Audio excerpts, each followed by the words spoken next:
Hey VC, it's Ryan. I'm back with another video. Before I start the video, I want to give a shout out to a channel that gave my channel a shout out. So I'm a newcomer. I've only got a couple videos. I got a couple subscribers, but I've been showing my stuff, I did like 4 videos or so, and a guy's been really welcoming to me and gave my channel a shout out, and he did a video with all his punk and hardcore records, which was awesome. Great records. Was Ron Haggerty. So thanks, Ron, for being so welcoming. Cheers to you. I've exchanged my usual Budweiser in my video in honor of you to a cup of coffee. Ron's always drinking coffee in his videos. He's a caffeine. And speaking of fiends, or you could say the musically obsessed Chris Propfes, this is a response to his Vinyl Thread 2021. So he takes all the numbers in the year 2021, adds them up, you get 5. So you do the 5th album by a band. Chris showed Black Flag, Loose Nut, which is an awesome album. His video is spectacular, and I said, okay, I'm gonna do my own. So I chose the boys from Forest Hills, the Ramones, End of the Century, produced by Phil Spector. This is the Ramones' 5th studio album. There is a lot of legend and a lot of lore and stories and wackiness, craziness about this album. And I thought it would be a really cool pick for a band's 5th album. What I decided to do is I'm going to talk about this album, but to know how we got to End of the Century, we have to look back to the first 4, and we'll do that really briefly. And I'm going to throw some things out there, and I think a few of them will make you laugh. Hopefully. But so here we go. So if you want to start with the Ramones, you've obviously got to start with Ramones, self-titled 1976 on Sire Records. This was the debut of the Ramones. It's a classic album, great punk album. This was recorded in 1 week and for $6,400. So $6,400 and 1 week gave us the Ramones debut album. Another trend that you can see in Ramones albums, other than the low budgets, are great covers from the 60s. This one has Let's Dance. It was written by Jim Lee, recorded in 1962 by Chris Montez. So that's the cover on this album. But yeah, we all know the first album, great record. But the second album was in 1977. Leave Home by the Ramones. This also has a really cool 60s cover, California Sun, 1961, recorded by Joe Jones. Now, this trend you'll see is, I can see why Phil Spector wanted to work with the Ramones. I could see why Phil Spector would see something in them that he thought he could make them better and give them a sound that they never had.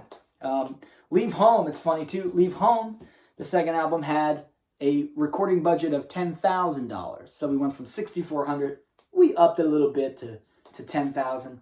And the recording quality is a little bit better, but really not by much. Not by much. It's still a great record.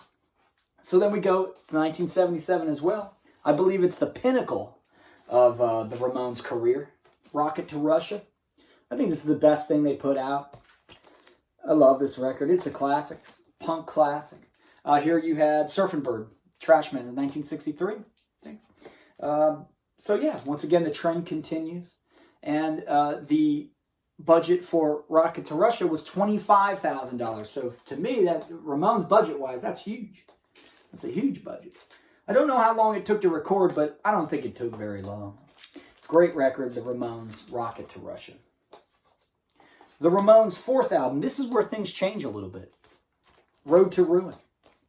Okay, this is the first album that Tommy had left the band, and Marky was the drummer. Now, Tommy stayed along with the band to produce the album. This is a really cool album. The production value is a lot higher than the first 3. And this is also the first Ramones album where you're getting guitar solos. So that's a little bit different. And I have some questions about who's playing the guitar solos on these records. I don't think it's Johnny. I don't know. I'm going to offend anybody out there, but I don't think Johnny's doing these these guitar solos. No way. But yeah, this is a great record, and produced by Tommy Ramone, Ed Stasium as well. So we have Needles and Pins on this, 1964, by the Searchers. So there are the first 4 albums. A trend of low budget, a trend of some classic 60s covers. And then we get to the Ramones' End of the Century, 1979, and it is a Phil Spector production. And in case you didn't get that from the first line, right underneath it will remind you again, it's produced by Phil Spector. This is the first album that Tommy didn't have anything to do with. So the Ramones are out there with Phil Spector on their own, and I'm sure some of you have heard the stories of what happened and what went on with the album. Now, if you're not familiar with Phil Spector produced some really great records and was known for his wall of sound. The wall of sound is achieved by taking a sound and overdubbing it and overdubbing it and overdubbing it again and again and again to create this large, reverberated kind of wall of sound. Now, could Phil Spector achieve this with the Ramones? Could he bring the Ramones into his world of the wall of sound? Well, you could say that he did, but let's talk about some of the crazy stories about this album. It was said that Dee Dee Ramone said, he was quoted, he didn't record anything on this album. He couldn't take the stress and being held at gunpoint by Phil Spector. He got on a plane and he flew back to New York. He didn't want anything to do with it. Now, the rest of the band says that all the basic tracks besides Baby I Love You were recorded by the Ramones. Now, Phil Spector brought in his own band, his own orchestra for Baby I Love You to back up Joey Ramone. To me, it sounds like all the Ramones played on this. Dee Dee says he didn't. The rest of the band says he did.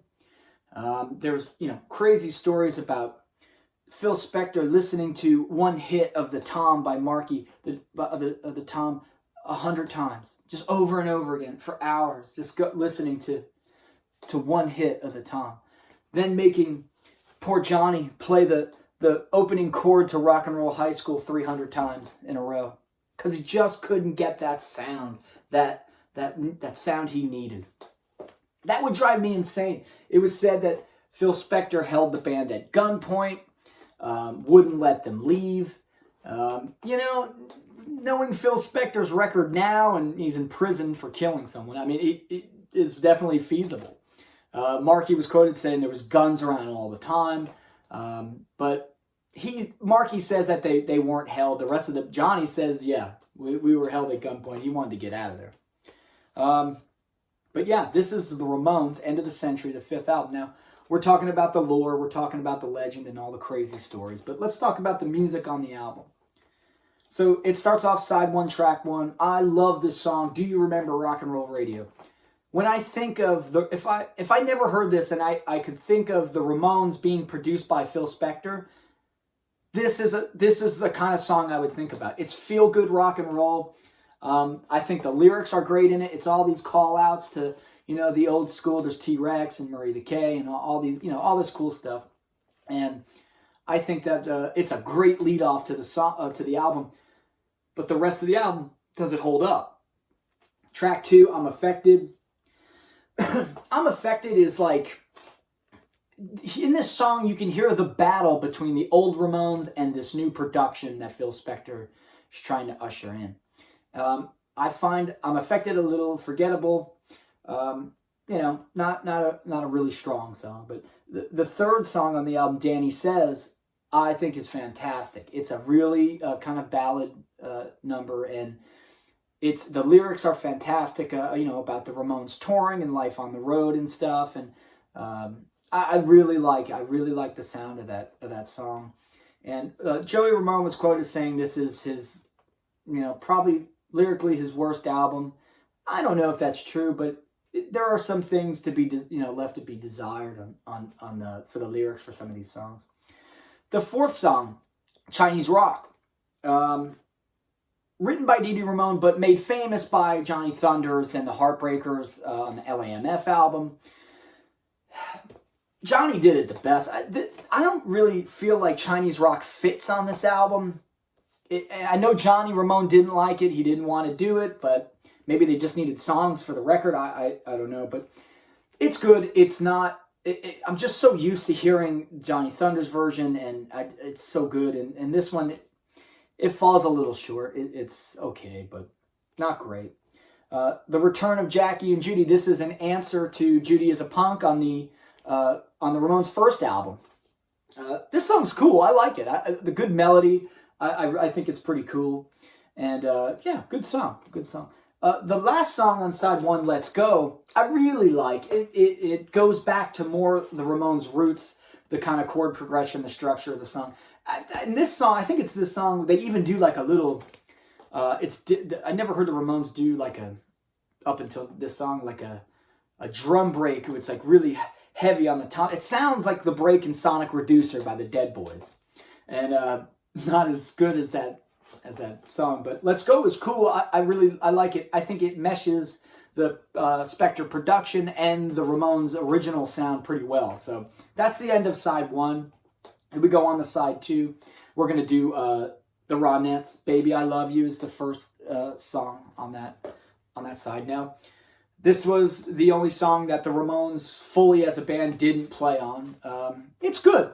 I like it. I mean, I'll take the Ronettes version over this one for sure any day.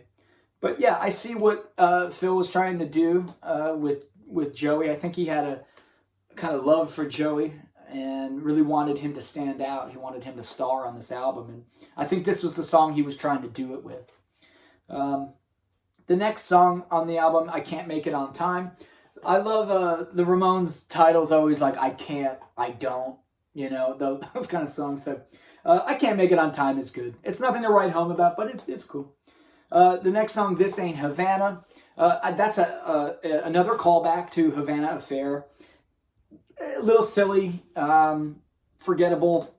You know, this is another song where I don't think the Phil Spector treatment's really needed on it. I don't know. The next song, Rock and Roll High School, yes.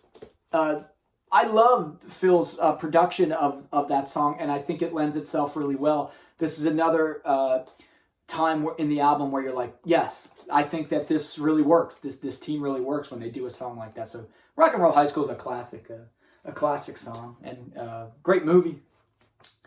The album ends with All the Way and High Risk Insurance. Good songs, but like I said, nothing crazy to write home about. The standouts on this album, Do You Remember Rock and Roll Radio? Danny Says, Let's Go, Rock and Roll High School. Overall, a good album, a good effort. I think the Ramones were kind of trying to, break into the music industry a little more, maybe change their sound to get, sell a few more albums. Ironically, this is the highest charting Ramones album of all time. And, I don't really care about charts and chart listings and stuff. I just think it's funny. And we talked about earlier the budgets for these albums. End of the Century's budget was $200,000. So, I mean, I guess if you're going to make Johnny Ramone play the intro to Rock and Roll High School 400 times, you're going to need a lot of time, and maybe it's $200,000 worth of time. But this is my entry to Chris Propfes, the musically obsessed Vinyl Thread for 2021, Ramones End of the Century. I hope you enjoyed it. And thanks again for watching. If you haven't subscribed yet, hit the subscribe button. I make videos all the time. And I had fun doing this one. It was really cool. And, you make these videos, and then after you watch them, you go, oh, I forgot this stuff and this. But that's why I love when people comment and, we can talk about this stuff. So the response to the channel has been really cool. And I've had so much fun making these videos. So thank you all for being really welcoming. Once again, Ron Haggerty, cheers, man. Really appreciate your support. And yeah, I'll be back soon with another video. So cheers, everybody. Take care.